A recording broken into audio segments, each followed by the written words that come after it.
I'm going to give you some vision tests, okay? My name is Greg. I am your eye doctor today, all right? So here's your first test. Check out these spirals. Go ahead and count how many spirals do you see there? Just kidding, it was a trick. There's no spirals. Look, those are actually just circles. Your eyes were tricked. How about this one? This one's interesting. What do you think? Will those lines meet up to make a perfect arch? Amazingly, they will. You have to trust me on it. I can't remove the bar for you. Look at this one. Imagine a marble rolling down one side of a ramp, dropping down to the next one, rolling back the other direction. Well, actually, those are perfectly level. You'll see if we change the colors on those. How about this one? This is an odd one. Now, I don't know, frankly, if this is going to work for the people sitting in back. People in back, does it look like a normal checkerboard or is it warped? Okay, it is working. So believe it or not, that is a perfectly normal checkerboard with straight lines. The only difference is there's been added in some little, go back. Go back. Yeah, there. Notice you're going to see there's tiny little boxes within the larger boxes, and that throws off your eye. So here's what it actually looks like, normal. And for proof, here's the first picture with a red line, which is perfectly straight. Well, what does this tell us? Well, this shows for us that our eyes can be tricked and be misled very easily with all sorts of optical illusions. And sometimes this can cause trouble.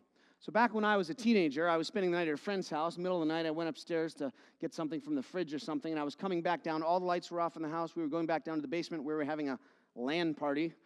And I saw in the distance the square of what I thought was the opening of the stairwell going into the basement. Turns out I was looking through the opening. What I was seeing was the back wall on the far side. So very quickly and with much confidence, I walked straight off the stairs and went tumbling down to the bottom.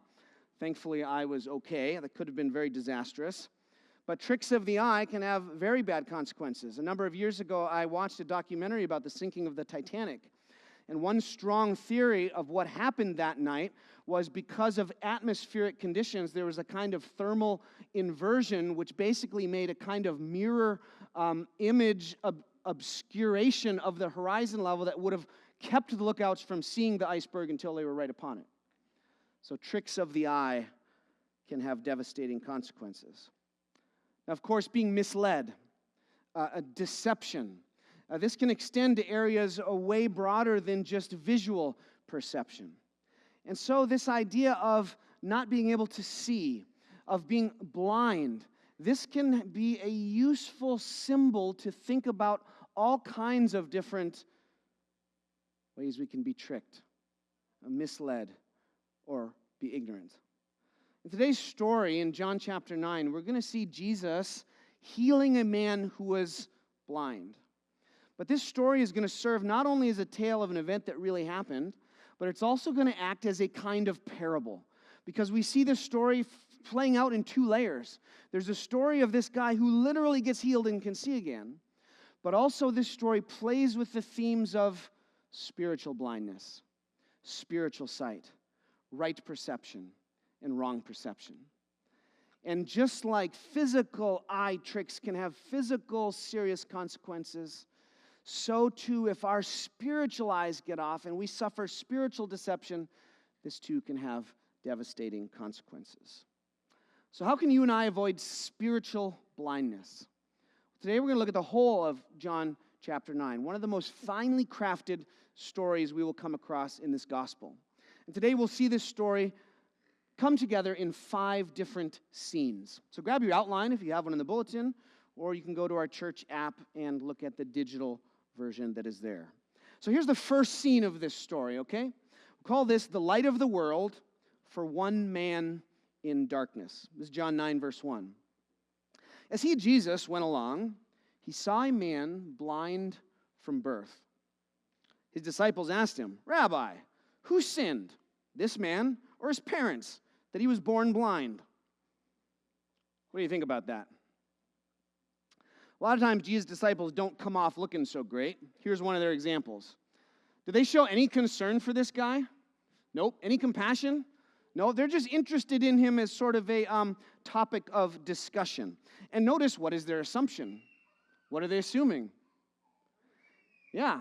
Notice they're assuming this guy's disability happened because of sin. Like, look what their two choices are. Well, it's got to be either him or his parents. So this was actually a common line of thinking in the first century within Judaism. It was often thought that if you had some sort of disease or sickness, well, it must have been because you sinned. We see this in the Old Testament story of Job. His friends come to him. They're like, your life fell apart. You must have done something wrong.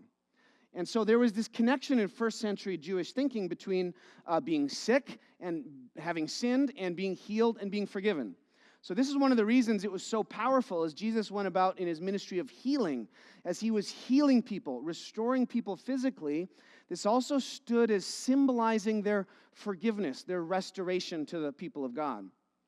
Except we should have known from reading the Old Testament, sin, disability, these did not always go together. And Job was a great example of this. So look how Jesus corrects their assumption here. Verse 3. Jesus says, neither this man nor his parents sinned, said Jesus. So he says, look, this is not because anybody sinned. Well, look at his explanation, though, in this case.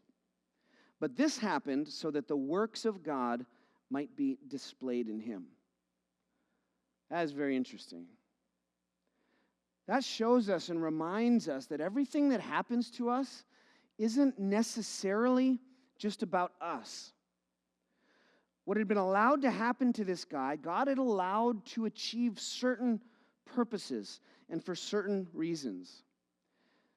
And you know, this can help us wrestle with our own sufferings, whether they're physical, emotional, spiritual. I mean, it's very easy when we're undergoing suffering and hardship to think, okay, look, is there any meaning to this? Is this just random? Is there any significance? Why did this happen? And it's very easy to sense a kind of meaninglessness. But what Jesus reminds us of here, by what he says about this guy's situation, that this was not unknown to God. God had allowed this to happen for a specific purpose. And if you are a follower of Jesus, if your life is God's, then it's fair to say that whatever has come into your life, even bad things, they're bad, they're horrible, he must be serving some significant purpose in that. God must have reasons for allowing the things he allows. And so what this means is if you are a Christian, if you are a follower of Jesus, the sufferings that you experience are never meaningless. And remember, we follow a Savior who suffered profoundly. And so if you are following a path of suffering for whatever reason, as a follower of Jesus, if you are enduring that, and if that is part of your life, and you are seeking to hold on to faith in Jesus in the middle of that, that is then profoundly meaningful. And we can't always see in this life why. But we trust that one day, if God is able to zoom out enough, like we get to see in this guy's life, if we can zoom out enough, God will one day be able to see, look, this is why. This is why this had to happen. Maybe it's for us. Maybe it's for others. Maybe it's for God's purposes in the world. But we trust that God knows what he's doing. Well, look at this little commentary Jesus gives in verse 4. He says, as long as it is day, we must do the works of him who sent me. That's a little verse that'd be easy to pass over. But look at that little word right after the comma. Look how interesting. What word is that? We. Look how interesting. We must do the works of him who sent me. Here we get a fascinating, almost little throwaway line, but it gives us insight into how Jesus looked at his disciples and how he expected them to be part of what he was doing. Notice God had sent Jesus, but Jesus says, we must do the works of him who sent me. So there we get a glimpse of the most unlikely team-up imaginable. God with us. And so notice when you come into God's kingdom by his invitation, it's not just that, okay, my sins are forgiven, now I can go to heaven. Great. Well, that's part of it, sure. But even more significantly, when you come into that kingdom, you are invited to participate and serve in this very work that Jesus was about when he was here. Serving the kingdom, advancing its values, advancing its mission. So this is why one of our core values at the church here, we articulated like this: participating over spectating. Because if you are a follower of Jesus, Jesus has called you into active service in the ministry of your life, in the service of his kingdom, whatever that looks like in our individual settings and contexts. Well, verse 4, as long as it's day, we must do the works of him who sent me. Night is coming when no one can work, Jesus says. Well, I am in the world. I am the light of the world. Okay, there's the theme. Jesus said, I am the light of the world. And actually, this story is going to illustrate that. So we're going to see this story of Jesus as the light of the world and what that means both physically for this one man and spiritually for all of us. Look at verse 6. So remember, they're standing there talking about this blind man, right? Verse 6. After saying this, he spit on the ground. That was fake. It wasn't real. He made some mud with the saliva, put it on the man's eyes. Go, he told him, wash in the pool of Siloam. This word means sent. Now that's weird. At least this guy was blind, so he didn't see exactly what was going on. And notice, if Jesus was making any amount of mud worth putting on eyes, he's going to have to keep spitting a few times. Why, Jesus? This is profoundly strange. Well, part of what may be going on here, as odd as it seems to us, in the ancient world, there was the understanding among many that saliva or spit had a kind of medicinal quality or a kind of magical quality that could be used for healing. So we have stories from Roman historians Tacitus and Suetonius. They tell a story, both of them, about the Roman Emperor Vespasian. So Vespasian was the general sent by Nero to go and capture Jerusalem in like the late 60s when Israel revolted. Well, while he was down there with his son Titus, Nero died. The empire sort of dissolved into civil war. So Vespasian put his son Titus in charge of finishing the job, which he did, destroying Jerusalem very effectively, while Vespasian went to press his own claim to become emperor. And so Vespasian becomes the new emperor. But notice he's the beginning of a new line. So he could use some authentication. And so we have stories from these multiple sources that when he was in Egypt, as he's proceeding along, a blind man and a lame man come to him and they say, Vespasian, great emperor, the god Serapis came to us in a dream. And they said, if you will touch us, if you will spit and put your saliva on my eyes, I'll be able to see. And we're told that Vespasian thought this was ridiculous. He didn't believe it, but his friends persuaded him. And so finally Vespasian spit, made some mud, put it on the eyes of the blind man, and they were healed. So what Jesus does here is intelligible in the first century. Now look, that happened a good 25 years or more before John's gospel gets written. So John may be very aware of that story, and he may expect us to draw comparisons between what Jesus does here and what the Emperor Vespasian did. Notice Jesus doesn't have to be persuaded. Jesus acts with initiative. But there's another significant reason that we're probably told this is what Jesus did. Because if he spits on the ground and mixes that with dirt, what did he make? Mud. We'll come back to that in a moment. That'll be important. Well, for now, look what happens.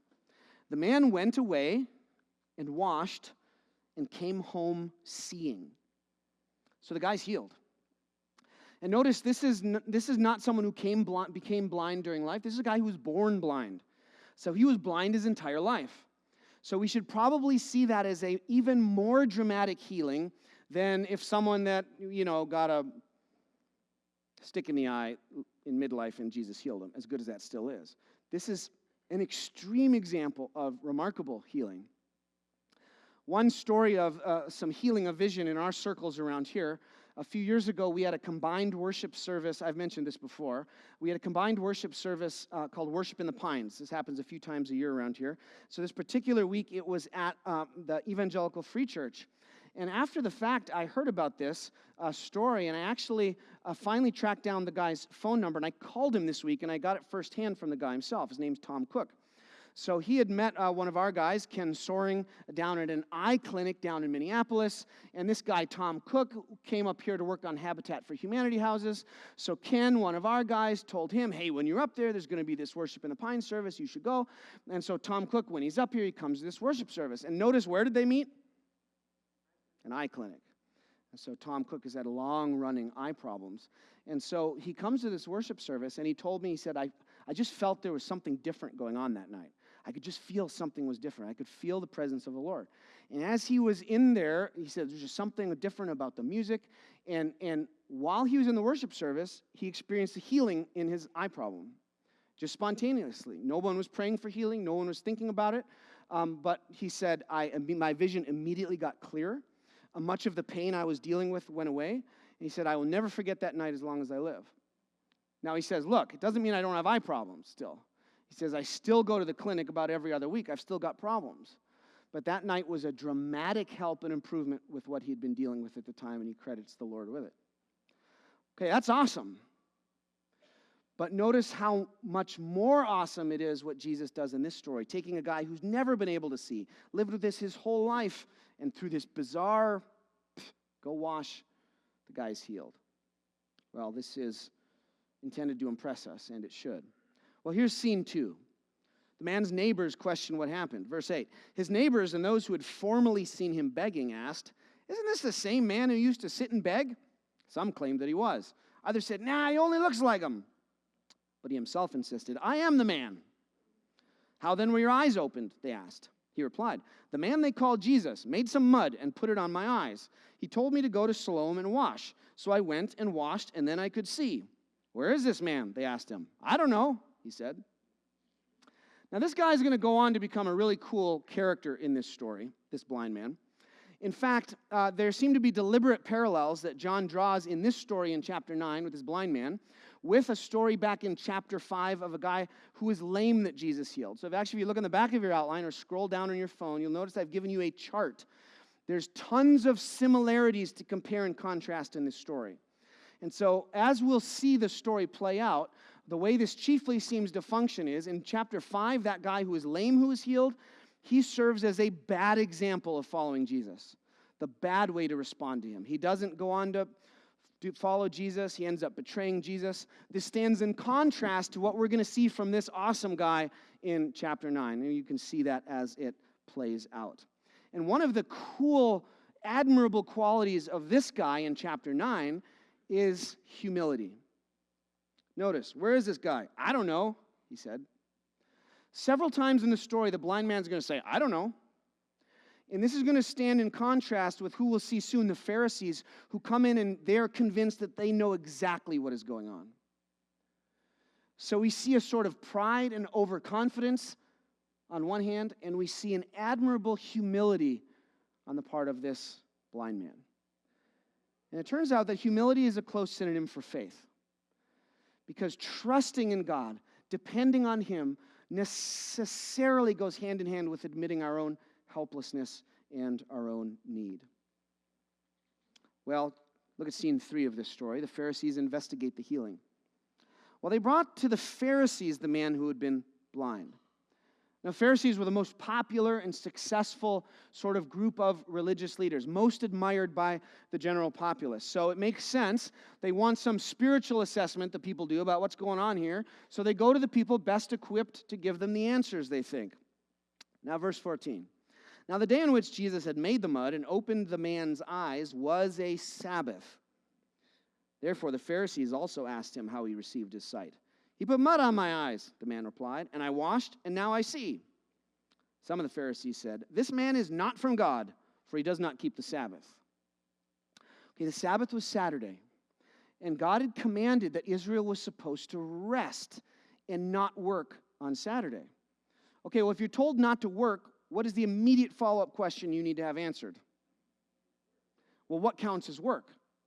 And so development about this question carried on through Israel through the centuries.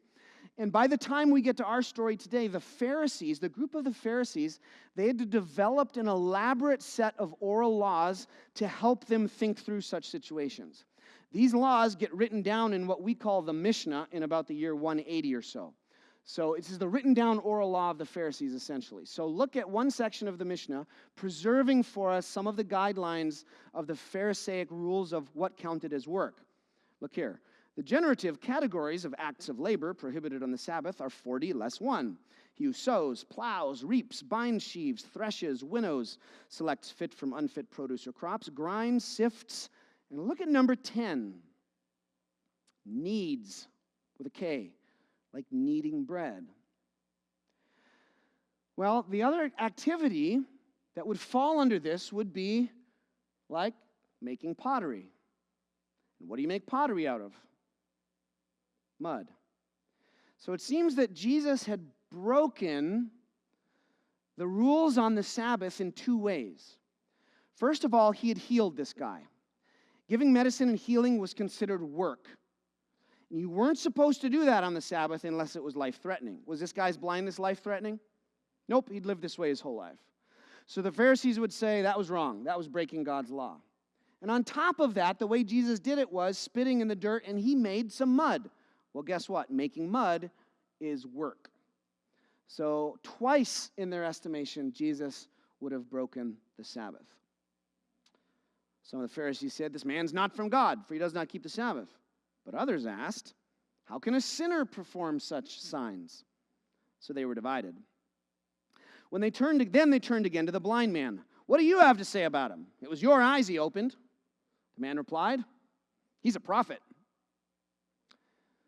He's got good instincts. He's on the right track. What is a prophet? A prophet is someone sent by God, someone entrusted with God's message that speaks for God. Now, you and I, as readers of the Gospel of John, we know that, okay, yes, Jesus is a prophet, but we know as readers, he's also much more than a prophet, okay? This is the divine Son of God made flesh. So we know this is an insufficient answer in the end, but it shows us this blind man is beginning to see, not only physically, but also spiritually. He's on the right track, and we'll see him get all the way to the destination. Look at scene 4 of this story. Now the Pharisees are going to go interrogate the man's parents. They're like, well, let's talk to someone else other than this guy. Verse 18, they still did not believe that he'd been blind and received his sight until they sent for the man's parents. So notice now they're saying, well, maybe he wasn't even blind to begin with. Maybe this is all fake. Is this your son? They asked. Is this the one you say was born blind? How is it that he can see now? We know he's our son, the parents answered, and we know he was born blind. But how he can see now, or who opened his eyes, we don't know. Ask him. He's of age. He'll speak for himself.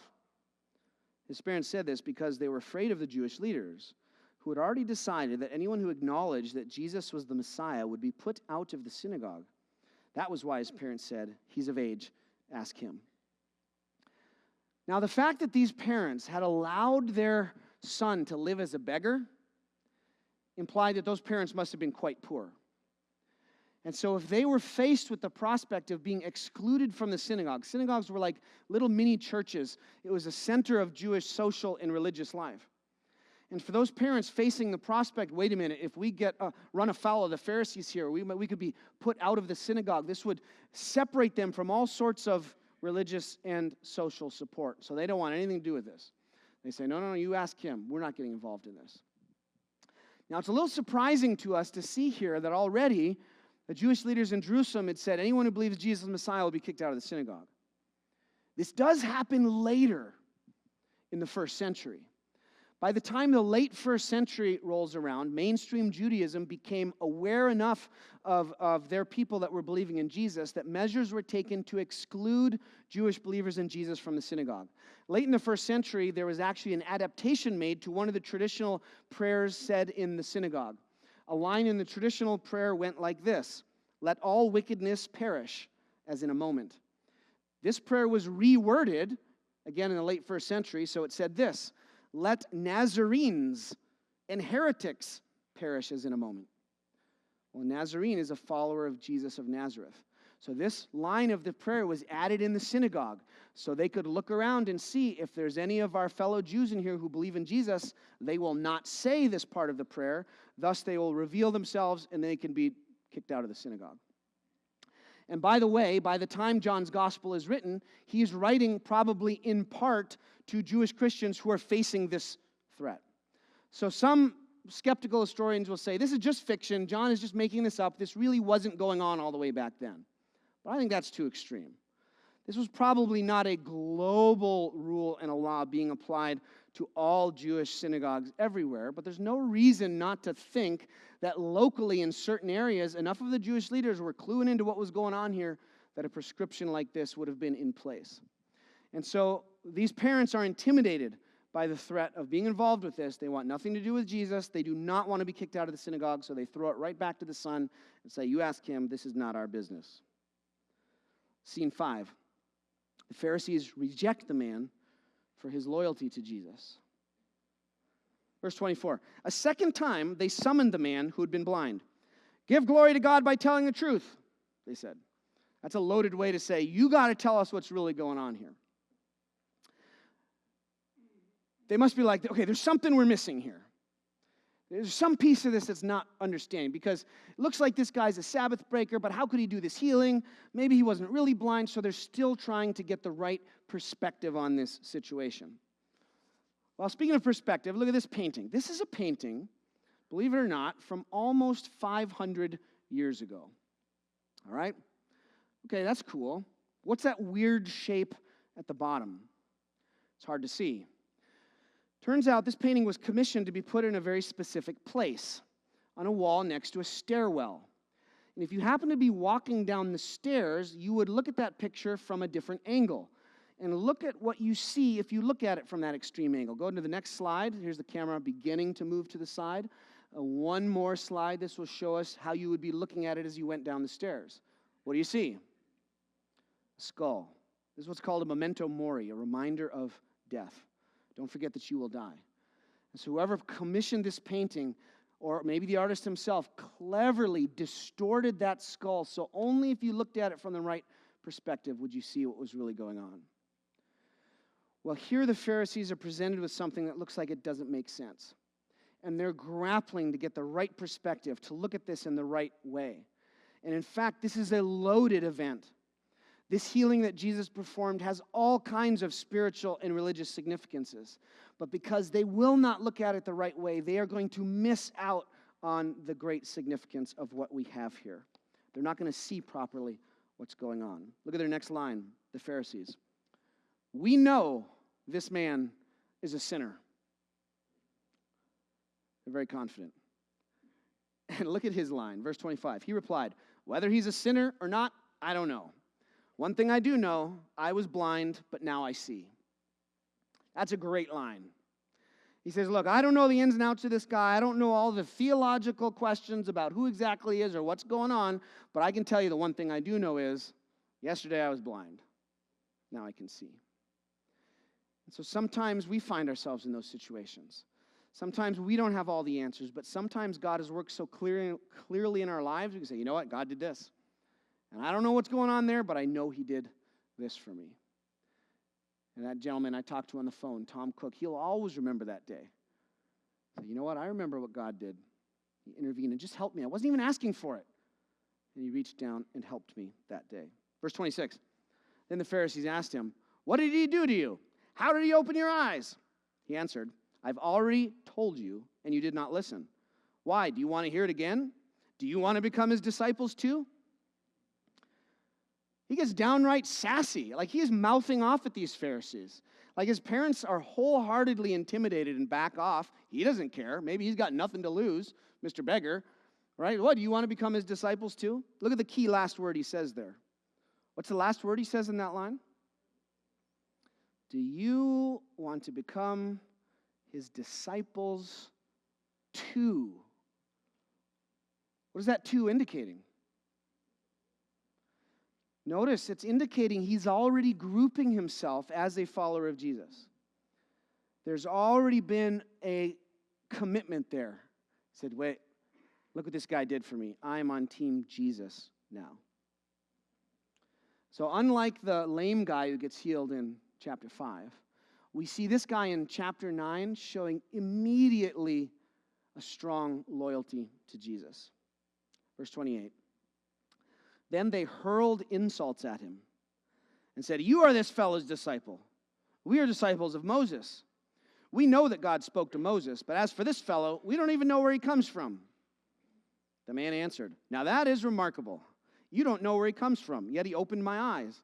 We know that God does not listen to sinners. He listens to the godly person who does his will. Nobody has ever heard of opening the eyes of a man born blind.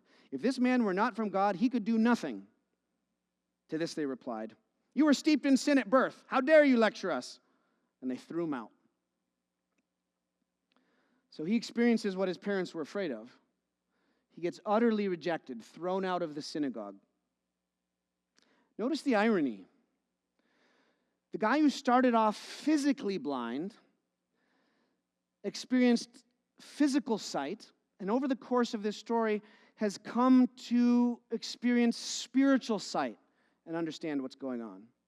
And by contrast, the Pharisees, who started off the story physically being able to see, and the very people we would expect to see with the best discernment spiritually, over the course of the story are shown to be spiritually blind. So we see this contrasting movement.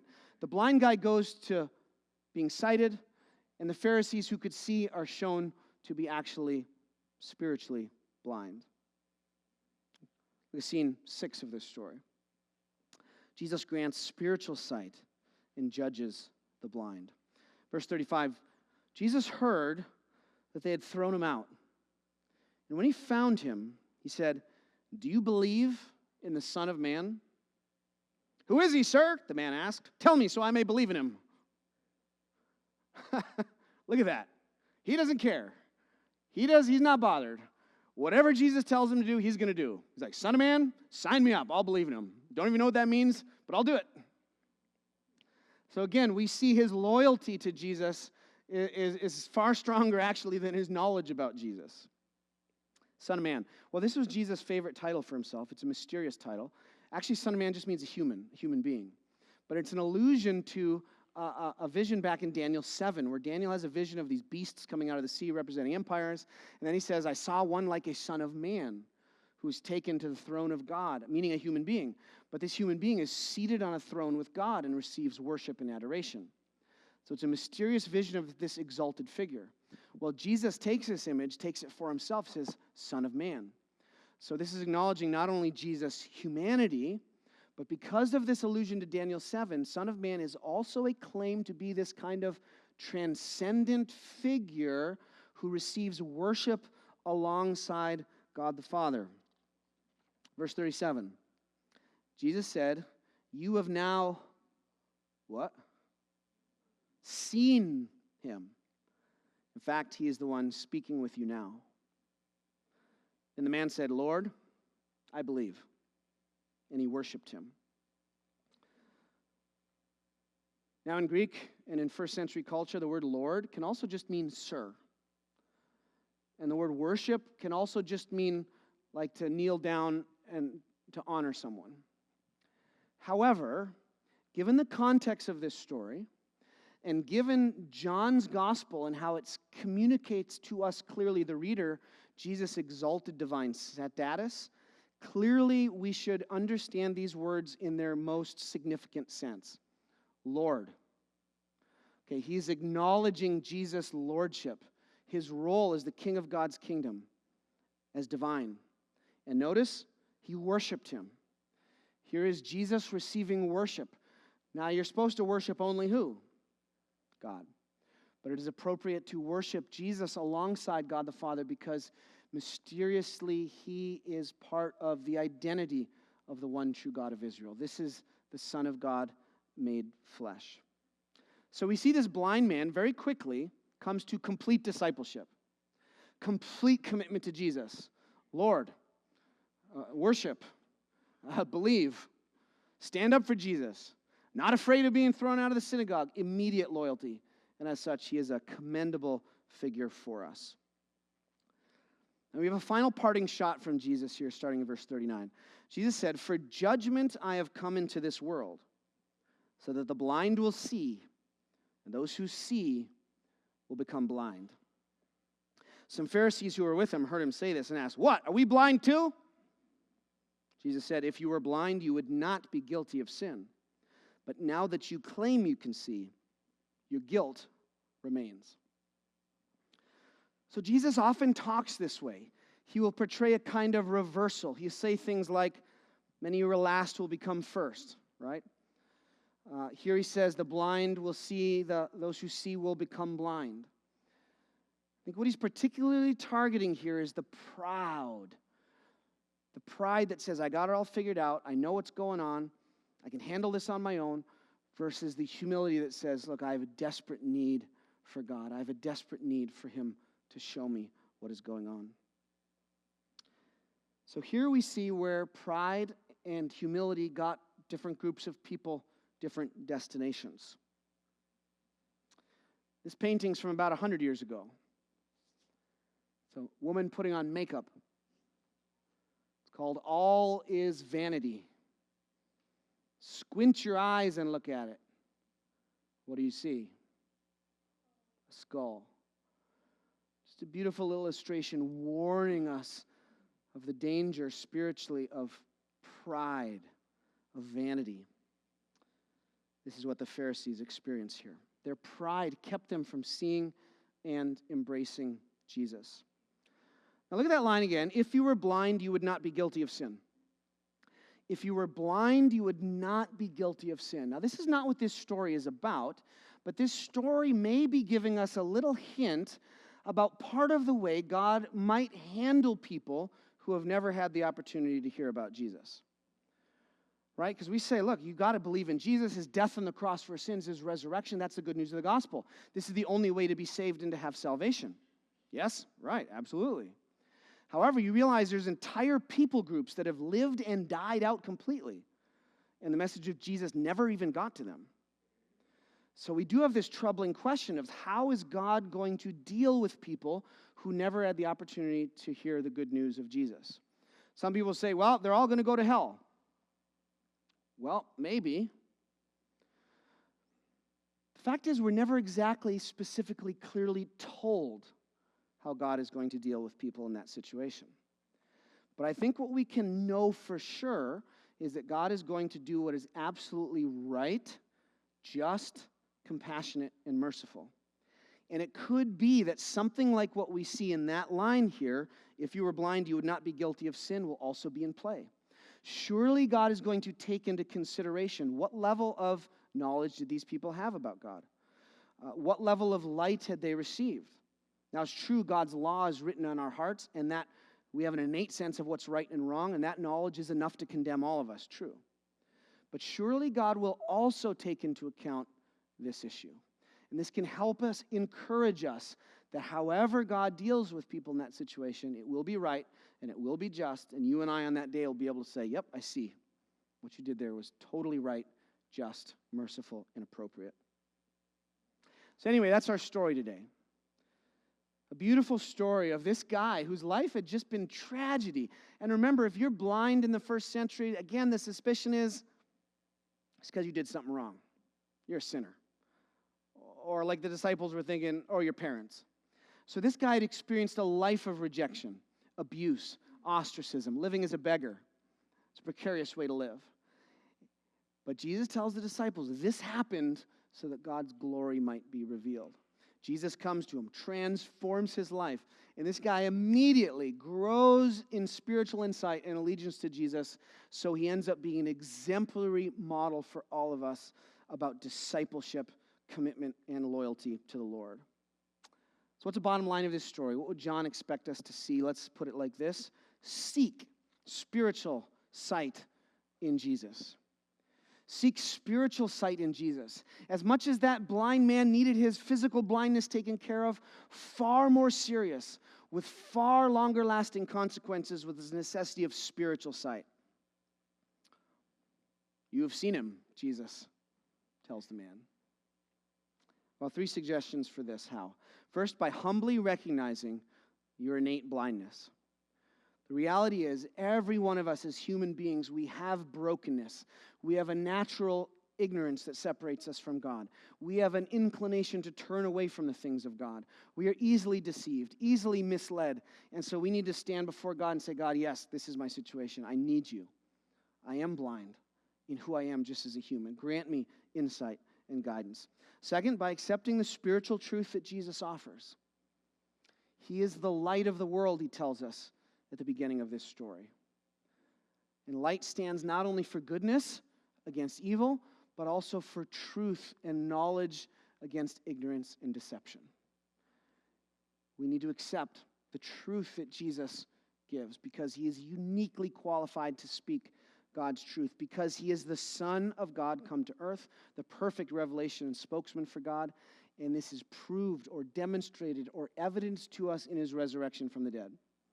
This is God's endorsement of Jesus as his spokesman. Third, then, by following Jesus with irrepressible loyalty, just like this plucky, heartwarming, admirable beggar who wouldn't have to be a beggar anymore. We see immediate fearlessness, immediate commitment to Jesus, immediate trust and worship and faith in him.